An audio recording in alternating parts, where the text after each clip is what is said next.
जो विकास का जो मामला होना चाहिए, जो जनता के बीच में नेता को भी आना चाहिए या जनता भी रखती है कि विकास के बारे में कि हमको ये समस्या है, ये कहीं दिखती नज़र नहीं आ रही है। चाहे आप स्वास्थ्य सुविधाओं को लेकर के है, बिजली की समस्या को लेकर के है, या फिर रेलवे लाइन को लेकर के है, ये आज तक किसी ने सोचा नहीं है। तो 3-4 तरह के समस्या जो है, बहुत बड़ी बड़ी समस्या है। एक तो हम लोग बचपन से देख रहे हैं कि कोयल नहर के बारे में, कोयल नहर वहाँ की जेन्युइन समस्या है, जो सरकार आज तक 30 साल भी कंप्लीट हो चुकी है और 30 साल 35 साल उसका लगभग हो गया, अभी तक वो इनकम्प्लीट। आप देख रहे हैं विज़न आजकल और मैं हूं इमरान अली।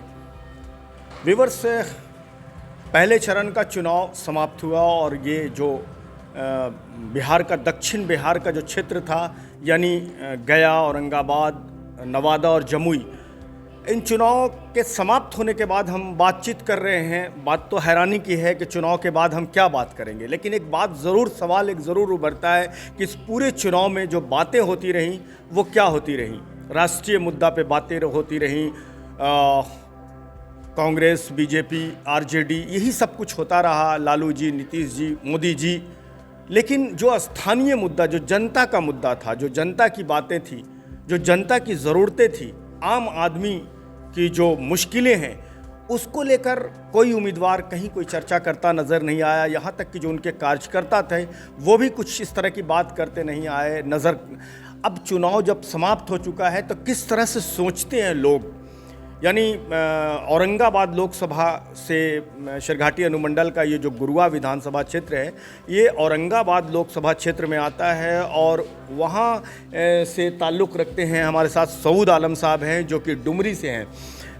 वहाँ पर क्या चुनाव का माहौल रहा और उस दौरान किस तरह की बातें, या स्थानीय मुद्दा क्या रहा, हम इन तमाम चीज़ों को लेकर बात करते हैं।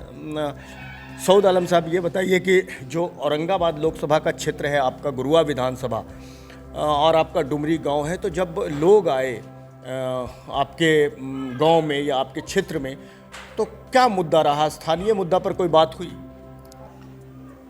शुक्रिया इमरान भाई कि यहाँ पे जहाँ तक स्थानीय मुद्दा की बात है, तो वहाँ पे कुछ लोगों ने, या जो शायद पॉलिटिक्स में है, राजनीति करते हैं वहाँ पे गुरुआ ब्लॉक लेवल की, तो शायद उनको भी मेरे ख्याल से पता नहीं है कि यहाँ पे मेन एजेंडा यहाँ पे क्या है, विकास के लिए हमको क्या चीज़ चाहिए। तो वहाँ पे तो 3-4 तरह के समस्या जो है, बहुत बड़ी बड़ी समस्या है। एक तो हम लोग बचपन से देख रहे हैं कि कोयल नहर के बारे में, कोयल नहर वहाँ की जेन्युइन समस्या है, जो सरकार आज तक 30 साल भी कंप्लीट हो चुकी है और 30 साल 35 साल उसका लगभग हो गया, अभी तक वो इनकम्प्लीट ही माना जाता है। बीच में कहाँ से कहाँ कम्युनिकेशन है कोयल नहर का, कहाँ से उसका जुड़ाव है? ये जुड़ाव आपका सोन नदी से, सोन नदी की तरफ से आया है, इस तरफ से आमस होते हुए, और वो गुरुआ ब्लॉक को टच करती है, उसके बाद फिर गुरारू की तरफ भी चला गया है। इसमें बीच में जब 2014 में मोदी जी की सरकार बनी थी, तो उसमें मंत्री थे आपके प्रकाश जावड़ेकर साहब।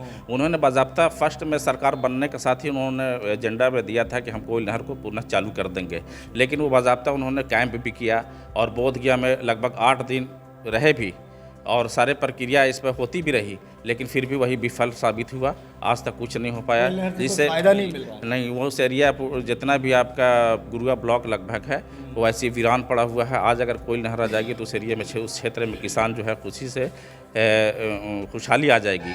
लेकिन शायद वो अब पब्लिक को भी लगती है कि अब ये असंभव है, कोई भी सरकार के लिए ये बहुत बड़ा मुद्दा है और असंभव है, कोई भी सरकार इसको कर नहीं पाएगी, अब मुश्किल है, ऐसा जनता जान चुकी है इसके बारे में।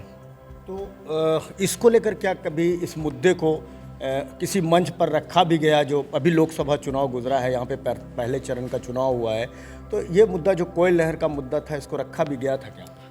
देखिए, इस बार इलेक्शन का मुद्दा बहुत दूसरे टाइप का था, बहुत राष्ट्रीय मुद्दा चल रहा था, देश को बचाने के लिए मुद्दा चल रहा था, और देश की जो हालात थी उस के बारे में ज़्यादातर एजेंडा वही चल रहा था। जो विकास का जो मामला होना चाहिए, जो जनता के बीच में नेता को भी आना चाहिए या जनता भी रखती कि विकास के बारे में कि हमको ये समस्या है, ये कहीं दिखती नज़र नहीं आ रही है। चाहे आप स्वास्थ्य सुविधाओं को लेकर के है, बिजली की समस्या को लेकर के है, या फिर रेलवे लाइन को लेकर के है, ये आज तक किसी ने सोचा नहीं है।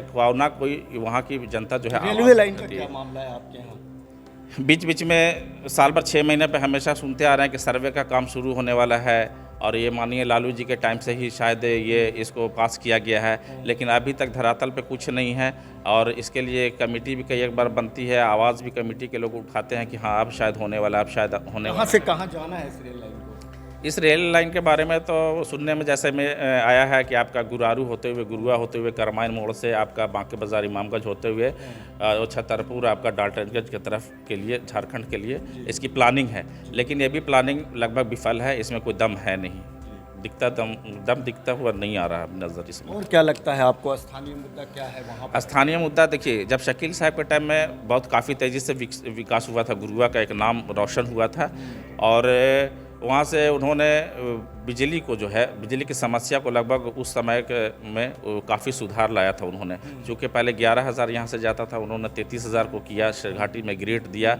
लेकिन अभी स्थानीय एमपी जो हैं या भविष्य में जो आने वाले एमपी हैं अभी नए, तो उनको ये चाहिए कि गुरुआ को ग्रिड से जोड़ दिया जाए। क्योंकि जितना भी हाई टेंशन आपका जो है बिजली जो सप्लाई होती है, आपका सादे खाप से हो, आउट गोइंग हो, इनकमिंग हो, जो भी वहाँ पे बिजली की है तो जस्ट पावर हाउस के बगल ही से है। बहुत कम, मेरे उम्मीद से बहुत कम खर्च में जो है गुरुआ में ग्रिड दिया जा सकता है। लेकिन शायद इस पर किसी की नज़र नहीं है, ना कोई नेता की नज़र है, ना किसी जनता की, और ना जो पॉलिटिक्स में लोग हैं जो गुरुआ का जो रहबरी करते हैं, नेतृत्व करते हैं, शायद उनको भी ये समस्या से अवगत नहीं है कि ये कितना ज़रूरी है।